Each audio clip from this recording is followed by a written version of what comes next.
পৌরাণিক ও ধর্মীয় কাহিনী অনুসারে হোলি উৎসব উদযাপনের কাহিনী দুষ্টু রাজা হিরণ্যকশ্যপের সঙ্গে সম্পর্কিত, যিনি ছিলেন বিষ্ণুভক্ত প্রহ্লাদের পিতা। তিনি নিজেকে অত্যন্ত শক্তিশালী মনে করতেন এবং কঠোর তপস্যা করার পর তিনি ক্ষমতাবান হওয়ার বর পেয়েছিলেন, কিন্তু তিনি তার ক্ষমতার অপব্যবহার করতেন সর্বদা। অন্যদিকে পুত্র প্রহ্লাদের স্বভাব ছিল পিতার চেয়ে সম্পূর্ণ ভিন্ন।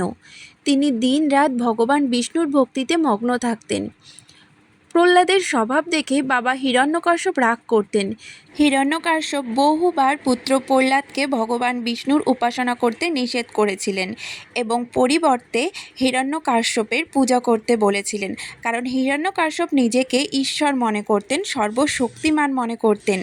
হিরণ্যকশ্যপ তার পার্শ্ববর্তীতে থাকা সকলকেই তার পুজো করতে বাধ্য করেছিলেন, শুধু পারছিলেন না পুত্র প্রহ্লাদকে বাধ্য করতে।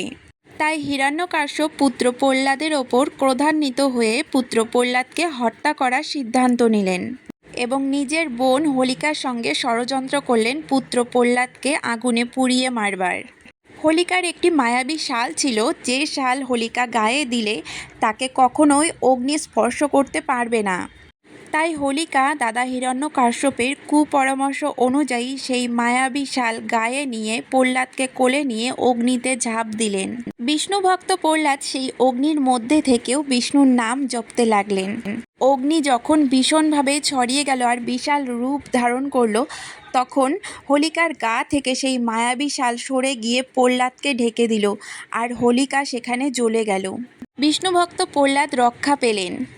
দুষ্ট রাজা হিরণ্যকশ্যপের বোন হোলিকার এই অগ্নিতে পুড়ে যাওয়ার ঘটনাকেই আমরা ন্যাড়াপোড়া বলি, যেটা আমরা হোলির আগের দিন পালন করে থাকি। হোলিকার অগ্নিতে পুড়ে প্রাণ বিসর্জন করার পরের দিন ভগবান বিষ্ণু হিরণ্যকশ্যপকে বধ করেন নরসিংহ রূপে। ভগবান বিষ্ণু অর্ধ মানব এবং অর্ধ সিংহ রূপে মর্তে আবির্ভূত হয়ে দুষ্ট রাজা হিরণ্যকশ্যপকে বধ করেছিলেন। দুষ্ট রাজা হিরণ্যকশ্যপের বধের পর চারিদিক আনন্দে মেতে ওঠে। সেই আনন্দে মেতে ওঠার ফলশ্রুতি হলো হোলি উৎসব। আমাদের মহাপ্রভু শ্রী চৈতন্যদেব তিনিও আবির্ভূত হয়েছিলেন এই পূর্ণিমা তিথিতেই, তাই দোল পূর্ণিমাকে গৌরী পূর্ণিমাও বলা হয়। কারণ মহাপ্রভুকে অনেকেই গৌরাঙ্গ নামে আখ্যায়িত করেছিলেন, আজও করেন।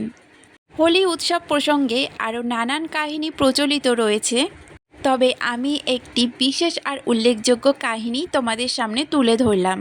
আরও একটি কথা বলে রাখি, হোলি খেলার প্রধান রং হচ্ছে লাল। তোমরা যে রঙই ব্যবহার করো না কেন, লাল রঙটা বিশেষভাবে ব্যবহার করবেই। ধন্যবাদ বন্ধুরা।